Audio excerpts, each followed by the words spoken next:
Welcome along to NUFC Matters with me, Steve Wraith, a special programme I probably wish I'd never had to do about the Takeover collapse. And thanks to the lads for joining us. Liam Kennedy from the Shields Gazette, Steve Hasty live from a beach. He's got sand there. That could be a positive sign. And, of course, Chris to give us a bit of a legal perspective. Hi, lads. Hope you're doing well. God, where do we start? Well, I think we'll start with me just giving my opinion, guys. Obviously, I've, as you know, been 100% positive from the outset that this takeover would go through and that there wouldn't be any issues. We've had the ups and downs. We've had, various leaks on the Premier League side.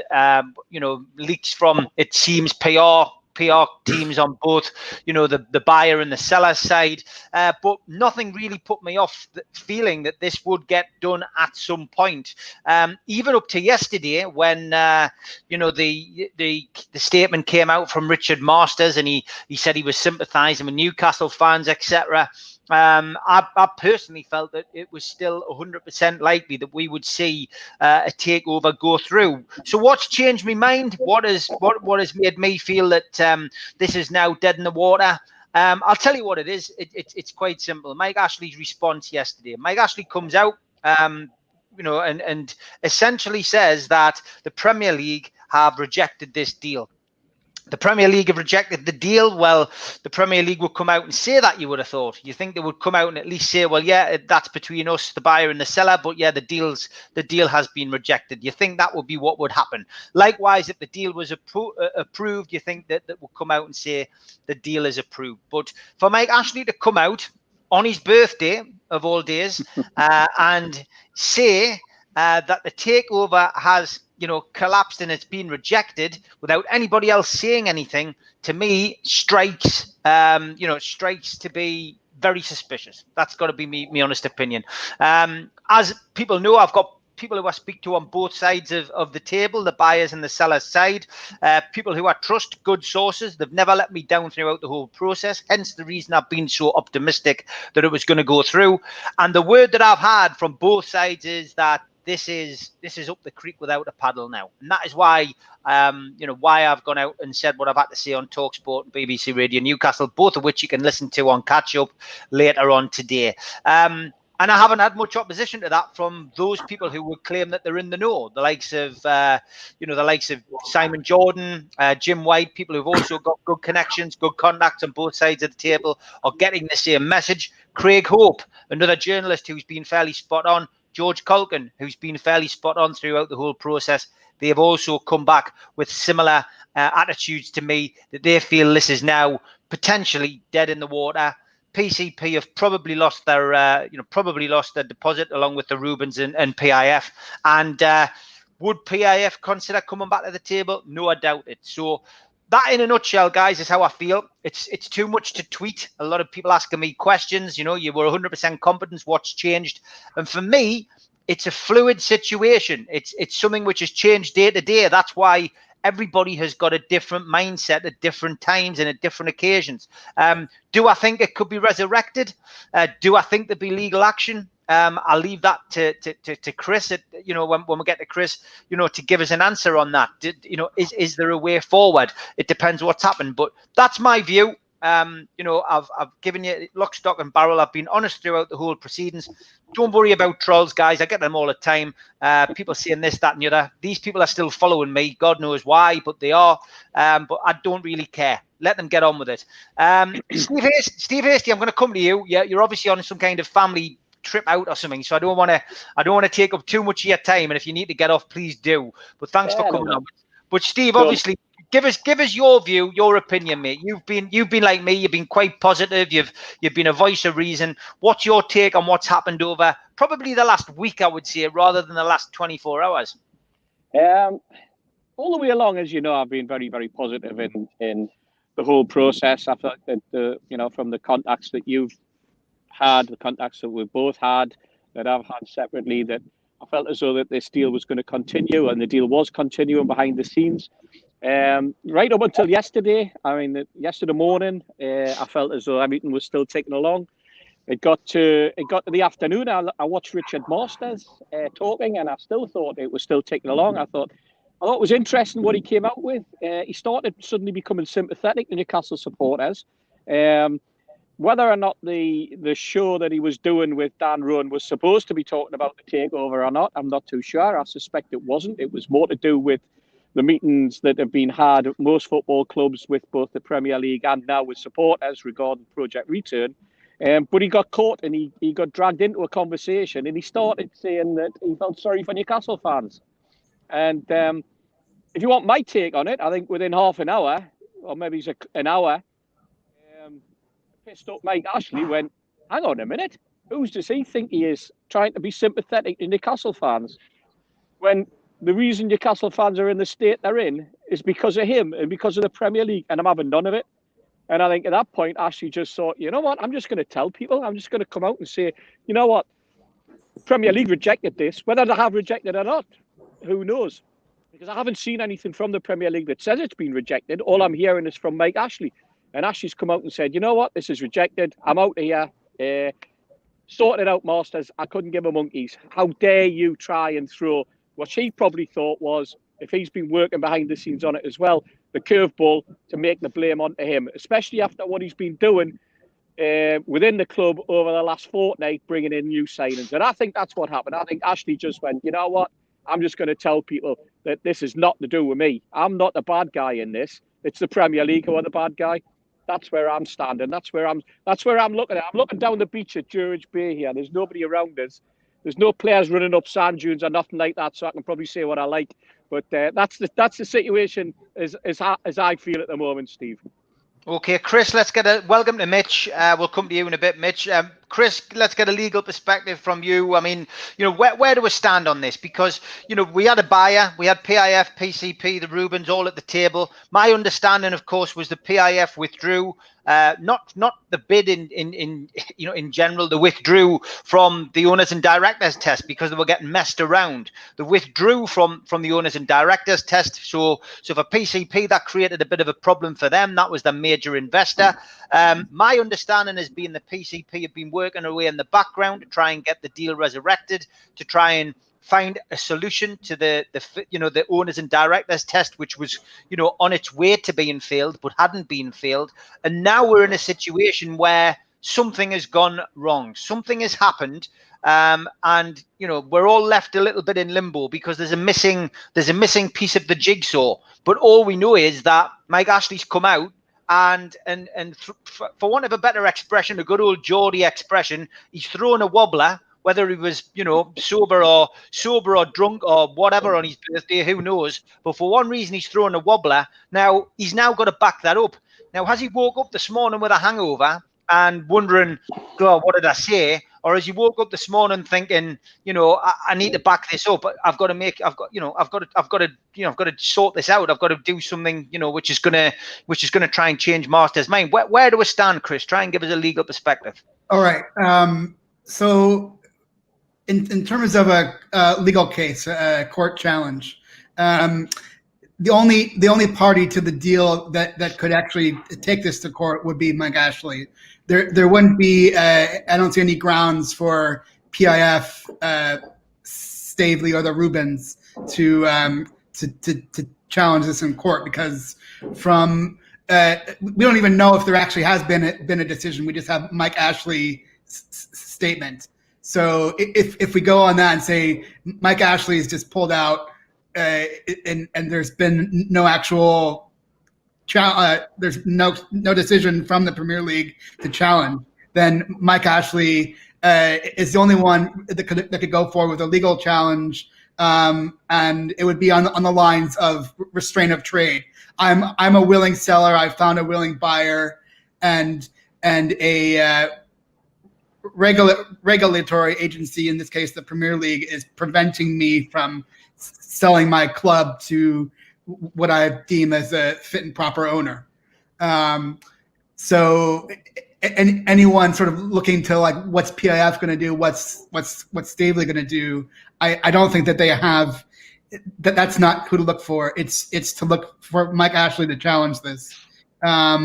And if he really believes, which he may well believe, this is his last chance to sell a club at the $300 million asking price, to get some return back, because again, he bought the club for 140, around 150, and then put in 150 million in his own loan. So he's really looking to not make a huge profit on the club, but really to recoup some of his the money that he's put into the club.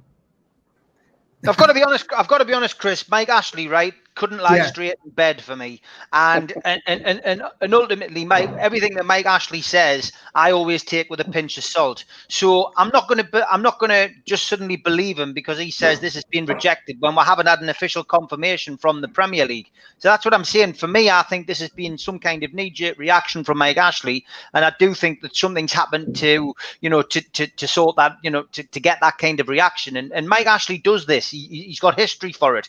I genuinely feel, we've got. I don't know whether this has got any further to play, but I just think PIF, PCP, and the Rubens will be sick to death of this. Yeah, it's sort of a reversal of all the other takeovers that you've heard Mike Ashley lose patience with the other side and then pull out. I think that you just want to see how desperate he is to get rid of this club, and clearly he wants to move on and put his money more into the high street than into the St. James Park. So it's unclear what his next move will be, but I wouldn't be surprised if he's exploring a legal option. I mean, there'd be two venues, whether you take it to the High Court or take it to the Court for Arbitration and Sport. But I think either way, the first move from the High Court or the Court for Arbitration and Sport would say, have you exhausted all of your remedies within the Premier League? And they would say, oh, well, the Premier League does have an appeal process. And if we did get an official rejection and you hadn't done the appeal process, I think any court would say, before you take it outside of the Premier League, you need to exhaust your legal remedies that are already set up within the Premier League. So the first one would be an appeal within the Premier League process as set up by the bylaws. We don't have any indication that's happened. Perhaps that was what went on in the background these last couple of weeks, that there was a sort of a quiet appeal within the Premier League, but I don't have any indication that has been the case or not. Quick answer to Nathan's question, Chris, on the screen. Okay. No, this is not about damages. This would be saying that, like, again, going back to my thing about restraint of trade, like we have a willing buyer, a willing seller, and the regulatory agency, Premier League, is preventing me from selling my club. So it's not about damages. It would actually try to force a decision outside of the normal channels of the Premier League. Yeah. Okay. We'll move on to you, Liam. Obviously, from a journalist perspective, you've covered this with great aplomb in the Shields Gazette. You've had inside knowledge from different sides. You've also had, great conversations with family and friends that you have in Saudi. What's your take on the mess that we find ourselves in? I would say in 10 years in the industry, it's probably been the most challenging narrative I've ever had to cover. So many contradictions, so many false dawns, false alleys. It's been a real challenge from start to finish. And before I go on to the what's and wherefores about where I think the deal is, I think I've just got, being a fan, I've got sympathy with all Newcastle United fans out there. I think a lot of people are hurting today. A lot of people are upset by what they read last night. A lot of people took some positives from it. I'm not sure those positives were right to be taken. I think we're in a really difficult position here, as has been spelled out by you guys before me. I find it a real challenge to think that this deal could be put back together. I think for any kind of legal challenge, which did sort of try and get the deal back on and wasn't purely based around the loss of legal costs, the loss of reputation or whatever, it would have to have a willing buyer. And I think your gut feeling tells you on certain things. You talk to people, you hear things, you speak to different sources. And I think the gut feeling that a lot of Newcastle United fans have had since that original statement at the end of July is the feeling that whether PIF were really, really involved, still wanting this as much as they had to that point, because they did state the pullout. It's a doubt everybody's had. It's a doubt I've toyed with for so long. We've had information that suggests PIF was still in. But I still think Newcastle United fans, when they look at all the facts that are presented to them as we stand, will probably still come back to that question. Do we really have a willing buyer at this point? Now, that doesn't suggest that PCP and the Rubens were not willing buyers. I certainly believe they were. But the money of this deal, the majority shareholder would have been the Saudi Arabian Public Investment Fund. Are they really still at the table? Have they even been at the table since the original pullout? Like I said, we've had information, we've had confidence, we've had buyers' confidence throughout this process. And you've always got to ask yourself in these situations, looking back with hindsight, how confident are you in the buyer's confidence?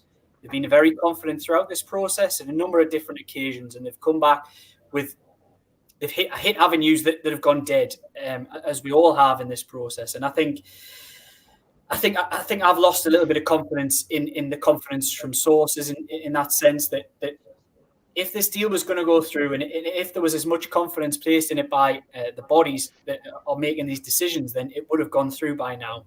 I'm not suggesting everything's been done by the book. I think we all know. We just have to join the dots. It doesn't look like it's been done by the book. And I think a lot of Newcastle United fans feel really upset at the way this is panned out. I think there's been looking back on the deal, I think from a Saudi perspective, I think there's been a bit of, whether you call it naivety or whether you call it arrogance in some senses. I think they've come into this deal thinking we're going to do what the hell we want and we're going to do it our way. That's just not how things have played out. And I think they've come up with challenges that they didn't expect. Now, I don't think for one second they expected to be challenged in ways that have actually turned out without going into too much detail. But the piracy, on one sense, was something that could have been sorted.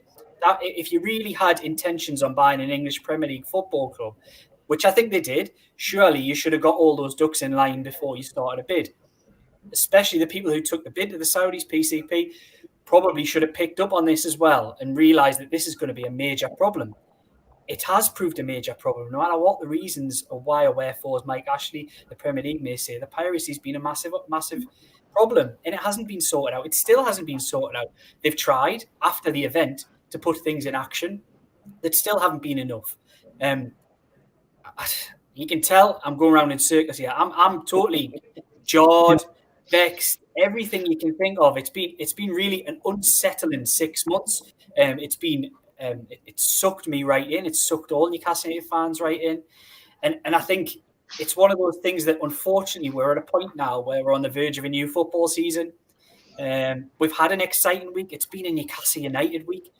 You could never have predicted when you'd woken up on Friday that Newcastle United would buy players for the sums that they have, shell out contracts like they have, and then all of a sudden have a takeover on and off again. It has been so Newcastle United the last 4 or 5 days that people are genuinely hardened to this now. It's been so challenging, so draining. I think you guys on this call will feel exactly the same. Drained. I think that's something that really sums up my emotional state at the moment. How do you move forward from this? I think we have worked out at least that Mike Ashley desperately wants to leave this football club. We never thought that a year ago when bids were coming in, when we had BZG, for example, who were talking last year. We were never even sure whether Mike Ashley really did want to sell the football club. Those on the inside of the deal, yes, did realise that. But as fans, purely as a fan, you look at it and say, does he really want out? I think we now know he really wanted out. And that, to me, now we're actually in the Ashley endgame, makes this even more painful, because it's always just been a passing note that people are interested. There's a bid, this, that, and the other. But does he really want to sell? This is his cash cow. He's sitting there happy. It's just ticking along as long as they don't get relegated. Whereas now we're sitting saying he desperately wants out. And somebody, whichever point they pulled out, whether they were still interested yesterday or not, at some point this summer, there was a really willing buyer, willing to buy in this football club, invest in it emotionally. ECP, for their credit, Manda, Murdad and others really bought into the idea of Newcastle United, the Newcastle United that we all love, the idea that Newcastle can be something more than what it is at the moment.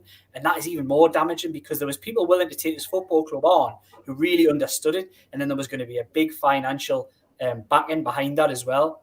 That rug's been pulled from underneath my feet. It genuinely, I think today, I've talked about this emotionally, but it feels like having a winning lottery ticket and sticking it in your jeans and in the wash and being in pieces. It genuinely feels like that to me. Yeah, no, all good points. David Falp, summing up how everyone really feels, I suppose, that for this deal to be officially cancelled, I think all three parties, Ashley, the seller, the PCP group, the Rubens and the Saudis, to release a statement, along with the EPL saying it's over so we can move on. Yeah, and now, you know, if that doesn't happen, there's obviously a reason for it not happening, and that's probably the missing piece in the jigsaw. Mitch, thanks for coming on, mate, at short notice. All right. Yeah, try and make sense of this from your perspective. Where, you know, what's your views on what's happened over the last 24, 48 hours? It's really very difficult to disagree with much that any of you have said. I think Liam summed it up very, very well indeed. We're in a situation where, like Chris rightly says, all along we've been told that the only person that could have grounds for a legal challenge was Mike Ashley. And the kind of legal challenge he's talking about is something that, if it was successful, could blow the game wide open along the lines of Bosman. To say that a regulatory body cannot overrule who he sells to and how it was about, that would be a massive change in the game, and maybe something that needs to be looked at the way Bosman did. It does feel like a toys out of the cot moment from Ashley, because my understanding is that certainly people in Saudi were only given about 5 minutes notice before that statement was released, and they weren't consulted at all. I have no doubts that PIF were back at the table, and that's why we're hearing about a rejection. I think there was more info submitted. Things came back, and everything genuinely up to about 3 hours before that statement from Ashley was, as Liam rightly says, that sort of overconfident stroke bullishness was still very much there. And that statement came as a bombshell. And I think it surprised quite a few people. There's no doubt about that. I think there's still a load of questions that I have. That's probably something to store for Friday. And some of these questions go back to the very start of the process, things that Steve and I in particular were asked by 2 or 3 individuals about the relationship with PIF and all within the consortium. My understanding is there certainly wouldn't be any appetite for legal action from PIF, simply because they would be seen to be being aggressively litigious over an absolutely tiny amount of that portfolio. Let's not beat about the bush. The amount of money they were talking about investing in Newcastle United is actually such a tiny amount of their portfolio. Is it worth them losing face on the global stage by being seen to be aggressively litigious over something that's a tiny amount of that portfolio in current times? It's really very, very difficult indeed. However, the person who is aggressively litigious, and bearing in mind we were talking about this weeks ago, that we'd been told Mike Ashley was primed and ready to go. So on his birthday, somebody's obviously lit his fuse. Well, Richard Masters probably lit his fuse. Very possibly, mate. There's some sort of pushback from Ashley. And let's not beat about the bush. The money he's spent, and the money that he's laid out on players was to make sure one thing: it covers both his bases. One, it gives a better squad, which he knows the only way he's going to get top dollar for the club is to remain in the Premier League. So he has to do something about that. He's not that stupid. And B, when he does eventually sell it, it's somebody else's problem. The squad management situation the squad's in, so I'm presuming some of these buyers, he's looking at the contracts he's handed out and the type of players he's bought. He's not bought along the lines that he usually does. He was always buying cash up front and selling on instalments. I'm quite sure these are all going to be bought on instalments, and he probably hasn't laid out that much cash up front for all of them. He signed a 28-year-old on a 5-year contract. That's totally out of character. These are moves that are not Mike Ashley moves at all. And like Liam finally says, I've taken some stick for this, saying this in the time, but Mike Ashley's always been a willing seller. He's just a very difficult seller. And he's now proved to the world. And the other thing Steve and I have always said all along as well, he doesn't care who he sells to. He sells to the person who he's sure he can get his money off and put it in his back pocket. It's as simple as that. And so, he is a willing seller. He's just a bloody difficult one. But he's shown how far he's prepared to go to try and force a sale through. This legal action he'll take will not force PIF to come back to the table. It will not force this takeover through. But it's going to give the football world a shake if he's kept angry enough for long enough. Steve, we're in a position here really where, over the last few weeks, fan pressure has been applied. People have signed petitions. We know that there's been, quiet goings on, manoeuvring in the background. There's been politicians involved. I think George Culkin, when he tweeted last night, had said that there'd been wheel greasing at Westminster. And then we have this grenade thrown in by Mike Ashley last night. An implied threat, I suppose, of legal action from Ashley. No response from the consortium or their partners. And now everyone really confused, the fan base confused, lots of people guessing, second guessing, scratching their heads. I guess the big question is what happens next, and nobody really knows. No, we don't. There's a statement come out from Ashley again. I think it's been on Sky about 40 minutes ago or so, saying that he's as disappointed as the fans are, which I thought was quite telling. He didn't have to come out and say anything else. He said what he had to say yesterday, for all intents and purposes. That's not Mike Ashley coming out with more statement and more statement and more statement. You usually hear from him, then nothing again for 2 or 3 years, and then another statement.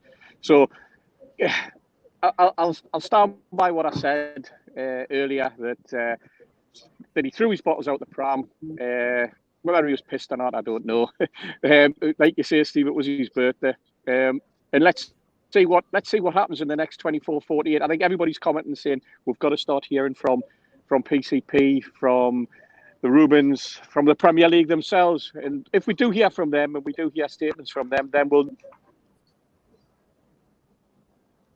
Nope, we've lost Steve. Chris, we'll come to you. He's obviously had a cut off at Druridge Bay. Chris, come to you. Just really the same question after what I said. What happens next, mate? What does happen next? Sure. I just wanted to pick up one thing that Liam mentioned about the piracy. I think no matter how many times we heard about who's the real owner of Newcastle United from the buyer's side, I think that the piracy was really the elephant in the room, and until you could legally watch Premier League football again in Saudi Arabia for whatever arrangement, there wasn't going to be a movement on this deal, and you could say there was a bit of a I talked about this before, a bit of a trap to say that as if you name Mohammed bin Salman as a director for the owners and directors test, then they would be able to link the piracy to him and then say we're going to reject it on these grounds. So until you had a settling of the piracy issue, that was always going to be a stumbling block for who's really controlling and running this club. I'm not convinced that the Premier League was that concerned about, would Mohammed bin Salman be able to hire and fire new directors, at will. I think it was really in the most immediate terms, it was about the Premier League protecting their commercial rights in the Middle East, and that meant restoring Ian's rights to the region until 2022. Yeah, I mean, for me, really, the whole thing has just been a mess over the last few weeks, and I think that's why there's so much confusion amongst the fan base. Lots of people watching, lots of people commenting, and I think unless we get some kind of reaction from the potential buyers, then we're all left in a little bit of limbo, because we've got Mike Ashley talking about legal action, which I presume now he'll just concentrate on either doing or not doing after he's spoken to lawyers. Liam, I mean, this is the problem, isn't it? The fan base are left confused. They're left high and dry. They don't know what is actually going on. Look, the fan base has been out and pillar to post throughout the summer. It's been on, it's been off. There's been problems. It's been no red flags. It's been such a draining period to be a Newcastle United fan. Never mind have to earn your crust by writing about it and actually finding these things out. It's been really, really troubling. Actually, it's been a real challenge because there's a lot of people really rely on Newcastle United to put a smile on their face at times, and it's been a really challenging decade or so. And I think this gave them a little bit of light at the end of the tunnel that Newcastle United could have a chance again. It's all down to PIF, really. Effectively, if their money is still at the table, I know Mitch said he thinks they're still there. I mean, that's information that I've had as well, that they are still, or they were up until very recently, still there. They were, yeah, that's the thing, were. But it's, unless that money is still there, then this takeover's gone, as we're saying. It's bitten the dust, unfortunately. And I think moving forward, Mike Ashley, do PIF really have the appetite to take on any kind of legal challenge to PCP, having lost money already, have the appetite to take on some kind of legal challenge that might bring regulatory change at the Premier League? Does Mike Ashley have that kind of appetite, really, having spent so much time and effort on a football club that he's never ever spent so much time and effort on, to suddenly burst through and get this takeover done, for all of a sudden the PIF say, well, no, we're not going to buy it anyway? Is there really the appetite there? I would honestly really doubt that'll happen. Now, I don't doubt legal action could well take place. That's not what I'm doubting here. What I'm doubting is there going to be legal action to push this takeover through? And that's what I'm doubting. I think people will want reparation. I think they'll want money back for money lost, for reputational damage. I think there'll be lots of that kind of thing go on. But until we have any kind of definitive clarity, which I think after Mike Ashley's statement, I think the club still need to give a little bit more clarity on what that statement actually said. Did it say that there has been an outright rejection? Well, not really. Did it say that he was going to take legal action? Well, it kind of did, but not 100%. There needs to be some clarity from the Premier League. The clarity from the Premier League needs to be, can you say anything about this, yes or no? That would give a real indication as to whether this thing was still on the table, and had they even made a decision, as you guys have hinted at earlier in this podcast. We also need some kind of clarity, potentially, down the line from the buyers. We need some clarity from PIF, their intentions, whether they'll do that again, whether there's the appetite to even consider it, considering the embarrassment that's gone on for such a small, minute purchase in their vast worldwide portfolio. We need some clarity from PCP. Are they going to give up on this? Are they not? Suggest they probably are, by the sounds of it. Are the Rubin brothers, are they giving up on this? Let's not forget the two buyers who we know 100% are really still, up until hours ago even, were committed to this, have within their power the cash, the resources to buy this football club outright and still be one of the richest football clubs in England. There doesn't seem to be the desire to do that. Why? Can we have that explained? I think there's so many questions that Newcastle United fans will just be bouncing around in their head at the moment, that it's just such a real, it's just a sickener. And I think I probably sit here talking gobbledygook because I'm the same as most people out there, that it hit me like a ton of bricks. I was kind of half expecting that there would still be a rejection on the end of it. But some people still held their hopes and wanted this to go through. I wanted it to go through, was desperate for it to go through, but it appears as though we're now going to be looking at a landscape whereby there is a prospect of legal action. I think there's definitely grounds for legal action, but whether the appetite remains is another thing altogether. And we're left with a landscape where Mike Ashley is going to hold the reins of the football club in the short to medium term while still looking to bring a buyer on board. Will he find one in the current financial climate? There will be people out there. We've seen Joe DeGrosser, who did take a look at Newcastle United last year. We've seen people like that who are looking at this as very much a buyer's market and want to buy a football club because they think they can get it cheap. Will that happen? I think we know Mike Ashley's found it very difficult to sell this football club for quite a long time. Will there be anybody ready to just give him that 300 million? Probably wants a little bit more after all this bother now.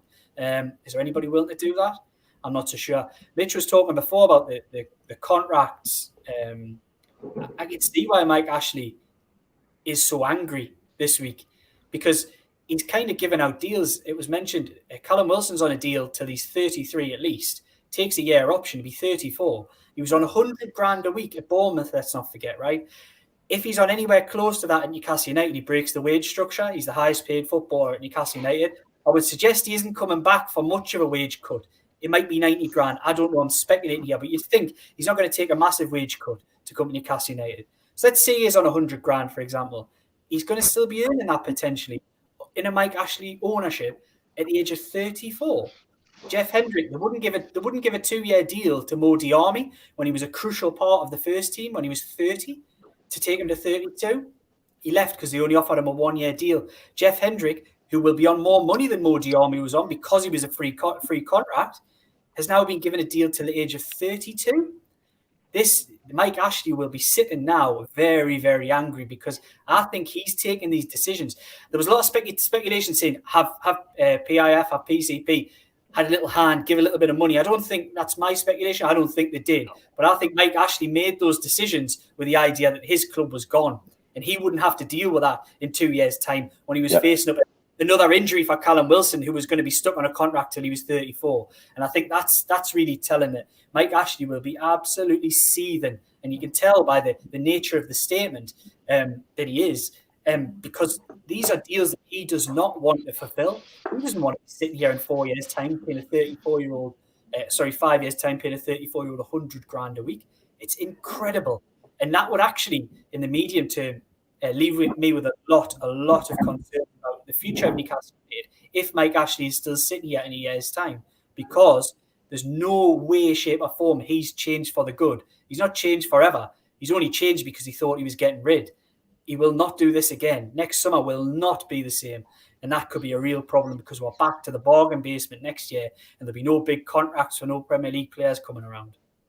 Yeah, great points, Liam. Nathan says Premier League released a statement when Southampton's takeover was rejected. There hasn't been one yet so far. I wonder why. A lot of people want to know why the Premier League haven't come out and just said it's been rejected. And that is the big question here. Why hasn't there been a comment about that from the Premier League? There's been a no comment. Mitch, who's the biggest losers in all of this? Fan base. We've been dragged through everything. We're given hope and having it taken away, and then given hope and having it taken away. There's many people who have already walked away. Let's not forget the 10,000 season tickets that were handed out. We've got disillusionment, we've got heartbreak, we've got people who are just fed up and can't bring themselves to go back and support. Not that seems to be a relevant thing with things ongoing at the moment with COVID, but in the long term, that is. We talked about it last Friday about this generational hiatus that's on the horizon, and I think it's very much certainly there. You know, we can't live on the back of the Keegan years and the win over Barcelona in the Champions League any longer. It's too far long ago. Or we've got a generation that all they know is Ashley, all they know is austerity and keeping their heads above water. All they know is relegation and promotion, and yo-yo. That's not the lifeblood of Newcastle United. So the losers out of all of this, as always, in any situation with clubs, particularly when finances and clubs are involved, losers are always the fans. Fair enough. I mean, it's a nightmare situation, Steve. Welcome back. You know, PIF, as we know, they walked away from this, and I think, you know, my feeling is that they never really got PIF back to the table. PCP have obviously been trying to appease the Premier League in some way, shape, or form, and I think someone mentioned that they're using Mike Ashley as a conduit between themselves and the Premier League. But it seems to be quite clear that for one reason or another, somebody somewhere or organizations or countries somewhere haven't wanted this to go through for whatever reason. And at this moment in time, they seem to have won, you know, have they won the battle or have they won the war? You know what? You're dead right. There has been outside influences that the very outside influences that the Premier League said weren't involved have been involved. We know that. We know that simply, as we said on the show a couple of weeks ago, by trawling back and looking at comments that were made by the Premier League, that there were being influences by things outside of the particular deal, outside of the Premier League, outside of football. Obviously, business, and Liam's mentioned it earlier, the whole piracy aspect. We know that had an influence, but we were under the impression that all of that was being smoothed over. We saw evidence from Saudi that they were working on smoothing the piracy aspect, and then it comes down to that piece, exactly as you're saying, Steve, where we thought that PCP were holding this thing together in the hope that PIF could be appeased, or more, that the Saudi government could be appeased at the insults that they felt had been bandied their way, and the question that had been put into place regarding their position and their influence that they could have to bear on Newcastle United, on the ownership of Newcastle United, how Newcastle United operated in the Premier League over the period of any tenure that PIF had with the football club. My understanding was that, yes, PCP were holding it together, but in terms of the deal, my understanding is that communication can only take place between Mike Ashley and the Premier League. He was the seller. There was an obstacle that had occurred. He was the seller, and he had to resolve the issues. He took on the responsibility of resolving those issues, and he said to them, because as far as he was concerned, or as far as everybody else in the system, and then certainly the Premier League, who said that the buyers had walked away, which meant that it was Mike Ashley's responsibility, and he took it on. And I think he's probably sat there and thought, this has been 4 weeks now. I've been trying for 4 weeks. He when he does deals, he expects things to happen. He expects if you're doing something in his company, he expects it to jump. He expects it to happen straight away. That's the nature of the billionaires, isn't it? If they want something, they get something. They want to buy something, they go out and buy it. They don't have the hassle of anything. And I feel as though Mike Ashley, at some point over the last couple of days, just went, you know what? I've spent the money. I've bought the players that we needed. I've made it out. And then, as I said right at the very beginning, somebody has implied, and that somebody being Master, has implied that this is Mike Ashley's fault, and certainly not the Premier League, because he was apologising. Who was he apologising on behalf of? Of the Premier League, for not speaking, for simply talking to NUST at what was supposed to be a normal fan group meeting, which NUST confirmed again this morning and last night on social media, that the conversations they were normal meetings, that they just happened to have an item on the agenda for 5, 10, 15 minutes. That's all it was. So it's not as though it was the Premier League talking to Newcastle United fans and giving them a full lowdown on how the deal was going, what the obstacles were, what the problems were, what the 20 problems that they felt were sitting there, having an impact on them being able to sanction this deal. No, Mike Ashley was doing all that. And then, lo and behold, he gets bored, he gets sick, he gets annoyed. He's annoyed that it's taken a length of time, because, let's face it, he expected this to be over by Saturday, the first game of the season. And he hasn't got it to that point, and he's went, stuff this. I'm going to throw the book at them. I'm not having the blame laid on my doorstep. I'm laying it on theirs.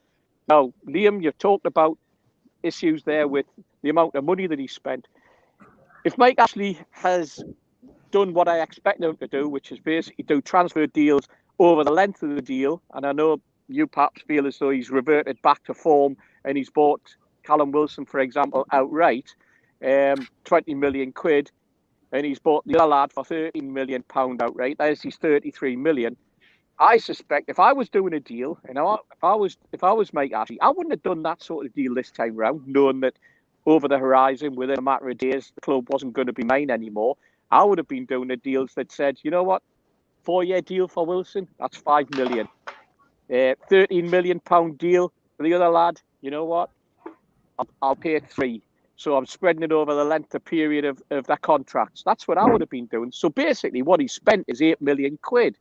And he's loaded the rest on to the football club over the next 4 or 5 years, because it wasn't going to be his problem.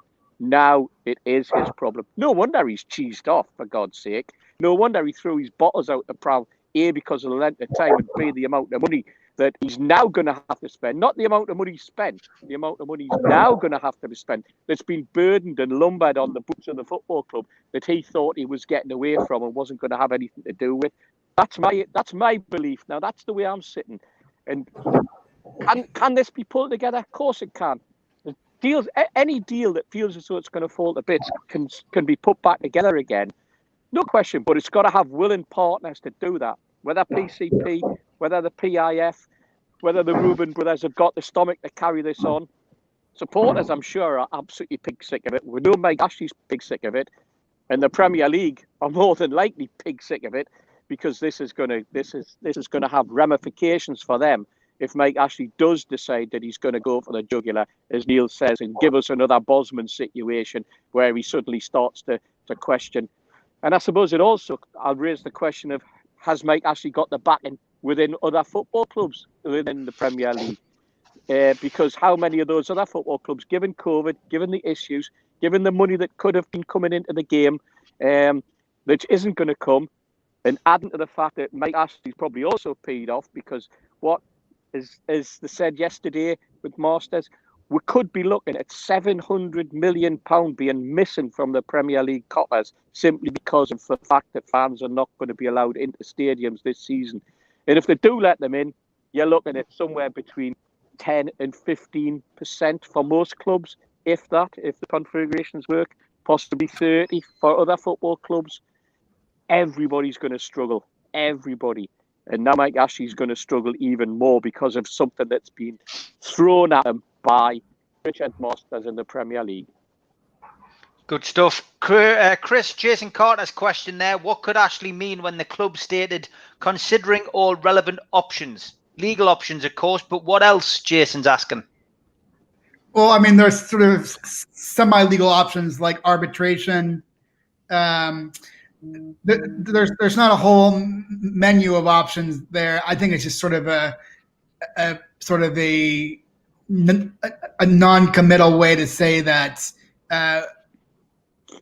the ball's still in my court, and I want to play this out my way and not your way. But so we'll see.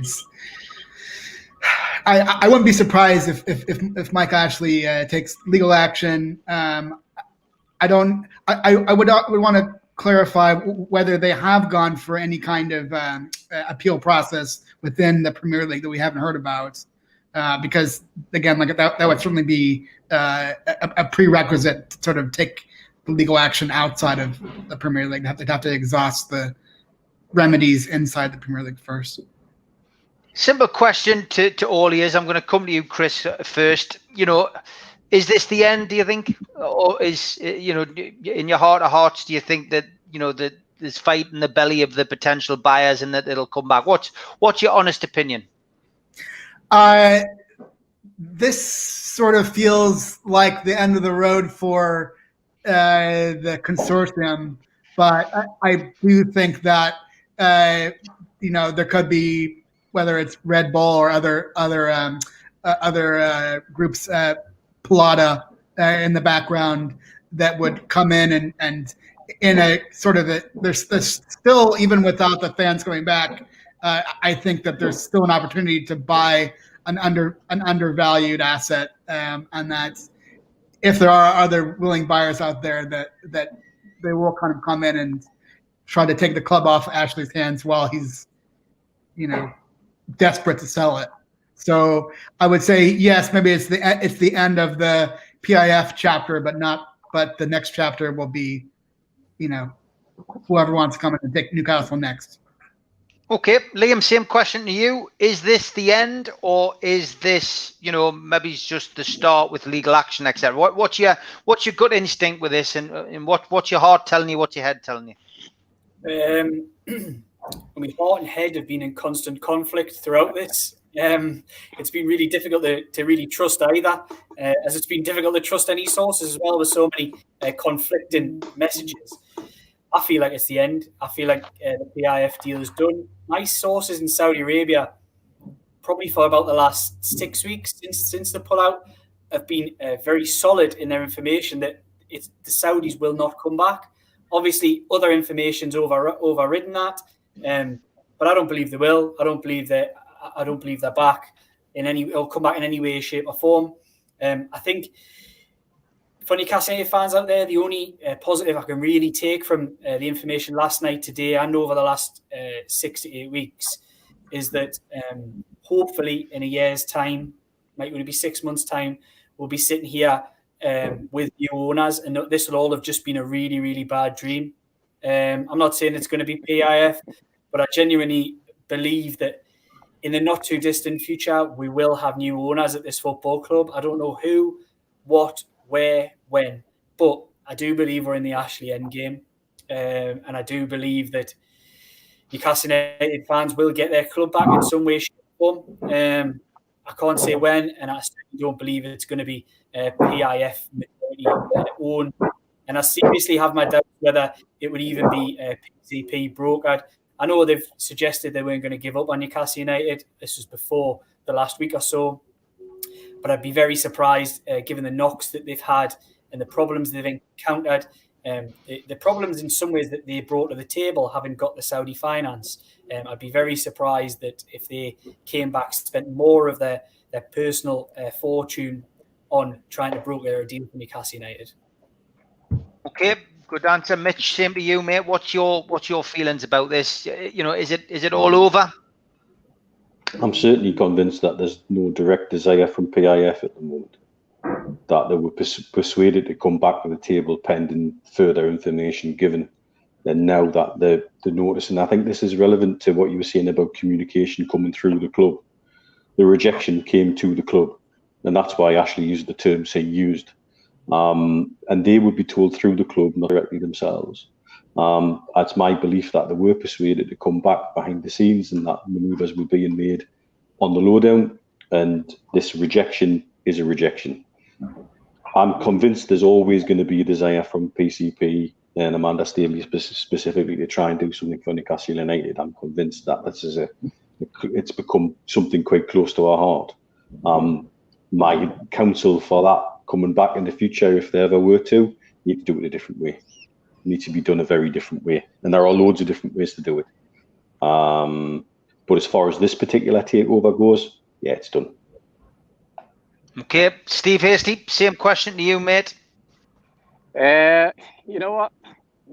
When the Premier League tell me that it's done, when they tell me that they've rejected it, when PCP make a statement that yes, they've tried their best and it's got nowhere, then that's it over for me. Until then, I'm not gonna lose any sleep over it. I'm not gonna sit where worrying about it. I'm not gonna convince myself that it's still a massive opportunity for the football club. The only opportunity I'll think of was an opportunity missed. But we need clarification. We need clarification from all the parties. We need statements made. We need to see that written down. We need Liam and the rest of these press guys to have the opportunity to actually hear from PCP and from PIF and from Mike Ashley, and most importantly from the Premier League as to exactly what's going on with this. And that's where I'm sitting on this freezing cold beach in Druridge Bay, lapping up Northumberland, because quite frankly, even if it was pouring with rain now, I would still be happy because I'm not in the town and I'm not in a pub where everybody's drowning their sorrows. Liam, you're sticking the thumbs up there, mate. You're just agreeing with what Steve says, I suppose. Very much so. I mentioned it earlier. I can't remember if he was on or not, but I said I think there needs to be some clarity. There has to be clarity from Newcastle United on their statement. It still left questions, despite being quite bored towards the Premier League. It still left questions with regards to the rejection and a number of other things. And Mike Ashley, what avenues is he planning on taking? I suppose maybe over the coming days and weeks we'll find out a little bit more as things start to arise and leak out. But I think we need clarity from the Premier League either way. Even if the Premier League were to treat everybody like adults, if this hasn't been 100% rejected, just say it's still ongoing. We can't talk about it. What is the harm in treating everybody like adults and saying that? Yeah. They haven't done any of that throughout this. They've treated Newcastle United fans with absolute contempt throughout this. And I think it's an insult. Every time I see Richard Masters on the TV, I'm actually offended. I think he's insulting towards Newcastle United fans, and I think a lot of people out there feel the same. Now, not for 1 second do I believe that Richard Masters is particularly the problem. He's the Premier League mouthpiece. The problem is behind that. The problem's with the chairman and it's with other people. But he's the mouthpiece. He's the one with C, and I find him quite. He almost talks down to people about it. And that line yesterday about feeling sorry for Newcastle United fans was a real one that that really sticks in my throat, really. I can't stand anything like that. Just be professional and treat her like adults. And you could have said something a long, long time ago. You might be bound by NDAs. You might be bound by confidentiality. Nobody's asking for deal detail. Nobody's asking for who paid what, where, and when. We're only asking for a little bit of information saying, are you going to deal with this, yes or no? They couldn't answer any questions on that regard. So the Premier League have really come out of this looking an absolute mess, and they need to give us some clarity. But also, similar to that, as what Steve just said, there needs to be clarity from the buyers. Whether that comes today, tomorrow, in 2 weeks' time, a month's time, we need to know what went wrong and why it went wrong. And if there's any possibility that it could still go right. I don't believe there is, but come and tell me that. That's what I think anyway. Chris, it was an interesting line from Masters yesterday about, potentially looking at the owners and directors test and, re-examining it, especially around the information side of things where fans weren't being given any information whatsoever, which is a point that Liam's making as well. But, I mean, he is culpable here, Richard Masters, isn't he? He's the man who is ultimately at some way or some time ahead, he's going to end up falling on his sword for this because he's handled it, extremely badly. Yeah, I mean, it shows you why he was like the fourth or fifth choice for the to be Premier League chairman. They couldn't find somebody to be stuck in the job, and he was the acting chairman. They're like, well, we don't have anyone else that wants to take this job, and we'll keep this job, so let's give it to the guy in the back room. Yeah, I mean, I have the same reaction every time I see him. I actually tried to watch just to like listen to him without watching him, and you do see I don't know. You just feel like a guy who's not very confident and standing on firm ground. That he kind of just wants to get off the screen and get back sort of into his hole and hide. I think as far as any reform of the owners and directors test, they didn't have any official reason to reject the bid. So whether that's going to go back to the owners and directors test and say we're going to from here on out we're going to take a firm stand against any kind of sovereign wealth fund. I don't think that will work for the clubs because I don't see like the past ownership of one guy who was a billionaire. That's not enough money. You need somebody who's more than a billionaire, and so that's why they've got these sovereign wealth funds involved. Because it takes more than $1 billion to run a successful Premier League club. So we'll see whether it's just all talk and they just want to get this situation past them and then just appease the top 6 clubs, or whether they really are talking about reform for whose sake, reform for the good of all 20 Premier League clubs and any future clubs that come up, from promotion, or just. Will it be reforms just to serve the, cabal at the top? So I suppose, guys, the advice to everybody watching this now is go to your fridge, open it, get your cans out, and just bloody drink them. Yeah, drink them or pour them down the drain. I'm on this beach and I'm thinking, you know what? You know who I should be looking for? I should be looking for Vera, because she might be able to investigate and she might be able to find out what's gone wrong. She might be able to find out who's wrong in all of this. That's who I need to find. So that's where I'm off to now, Steve. I'm going to look for Vera. Well, Mike Jen says, look behind you because Henry Maurice is in a dinghy on his way to the time, mate. Right, I'm going to have a look. Where? Oh, is that it there? Paul Oxley says the cans are out of date. So you're not wrong, mate. Right. Yeah, listen, great for you to come on, lads, at short notice. Big thanks to everybody who's watching. As always, another great audience. Looking forward to having Steve and Mitch on again on Friday night for the Three Amigos. What a session that's going to be. Tonight, I'm back on with one of the cast members of Geordie Shore, Marty McKenna. He's a big Newcastle fan, good pal of mine. He's going to come on and probably put the world to rights as well with a few choice words. But for now, Chris, Liam, Steve and Mitch, thanks very much for coming on, lads. Take care. Thanks, lads. Cheers, guys. Cheers, guys. All the best.